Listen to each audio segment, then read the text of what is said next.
Hello दोस्तों, नमस्ते। मैं अपने यूट्यूब चैनल पे आप सभी का स्वागत करती हूँ। मैं एक ननद भौजाई का नोक-झोंक गीत गाने जा रही हूँ। प्लीज़ मेरे वीडियो को आप लोग पूरा देखिए,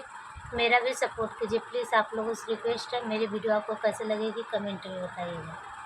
कटहर फरेला झोपेदार छोटी ननदी,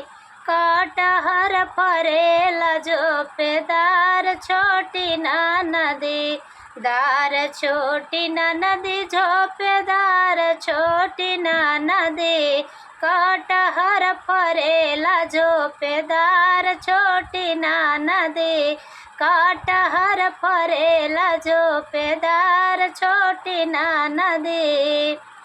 कटहर में तोरी तोरी भरनो डलरिया हो, कटहर में तोरी तोरी भरनो डलरिया हो, भरनो डलरिया हो, बेच गईलो गोपालगंज बाजार छोटी ननदी, बेच गई न गोपालगंज बाजार छोटी ननदी, कटहर बेची कोची घर के लवाटलो यार, घर के लवाटलो, ससुर दुआरिया पे ठाड़ छोटी ननदी, ससुर दुआरिया पे ठाड़ छोटी ननदी, कटहर फरेला झोपेदार छोटी ननदी, कटहर फरेला झोपेदार छोटी ननदी, कटहर तोरी तोरी भरनो डलरिया हो, भरनो डलरिया हो, बेच गईलो आजमगढ़ बाजार छोटी ननदी, बेच गईलो आजमगढ़ बाजार छोटी ननदी, कटहर बेच कोची घर के लवाटलो यार, घर के लवाटलो,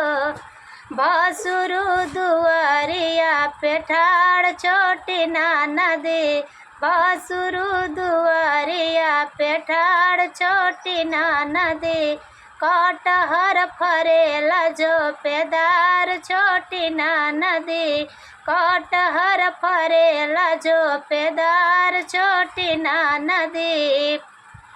दार छोटी ननदी झोपेदार छोटी ननदी,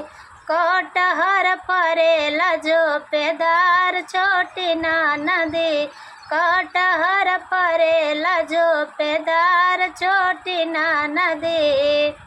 कटहर में तोरी तोरी भरनो डलरिया हो,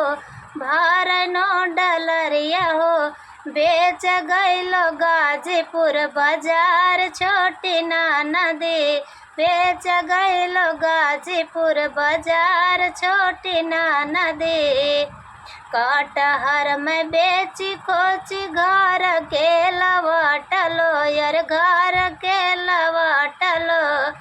सैया मोर दुआरिया पे ठाड़ छोटी ननदी, सैया मोर दुआरिया पे ठाड़ छोटी ननदी, कटहर फरेला झोपेदार छोटी ननदी, दार छोटी ननदी झोपेदार छोटी ननदी, कटहर फरेला झोपेदार छोटी ननदी, कटहर फरेला झोपेदार छोटी ननदी।